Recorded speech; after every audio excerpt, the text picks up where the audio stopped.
కాకపోతే సత్తెనపల్లి నిండా రాంబాబు భూములు కొన్నాడు, కొని పెడతా ఉన్నాడు. ఇవన్నీ పిచ్చి మాటలు. భూములని కొంటారు ఏంటి నాకు అర్థం కాదు. పొలం కొనుక్కున్నాను నేను వ్యవసాయం చేసుకోవడానికి. ఎక్కడో మా మా రేపల్లో ఉండే ఇల్లు అమ్మి ఇక్కడ కొనుక్కున్నాను. ఏముంది దానిలో? భూములు కొనడం ఏంది? పొలం ఏది పంట భూములు కొన్నాను. ఇక్కడ కంటే అక్కడ భూములే బాగా సారవంతమైనవి కదా రేపల్లవే. నాకేం పని ఇంకా రేపలతో. సత్యనపల్లి హైవే పక్కన ఉంది, అందుకని ఇక్కడ కొనుక్కున్నాను. నాకు కాన్ఫిడెన్స్ లో ఉంటుంది. సెంటిమెంట్ పండిస్తున్నారు సత్యనపల్లిలో బాగా. మీరు సెంటిమెంట్ ఏముంటది?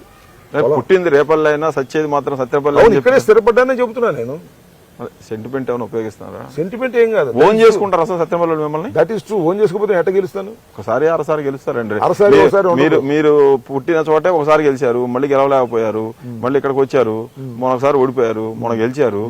అంటే ఓన్ చేసుకుంటే అలా ఎలా ఉంటది? వరుసగా గెలుస్తూ ఉంటారు కదా, కొడాలి నాన్న లాగానో ఇంకొకటి లాగానో. సరే, నువ్వు అది మీరు డిసైడ్ చేయండి. ఓన్ చేసుకున్నారు నేను అనుకుంటున్నాను. ఓన్ చేసుకున్నారు లేదు మీరు డిసైడ్ చేయండి. నాకేం అభ్యంతరం?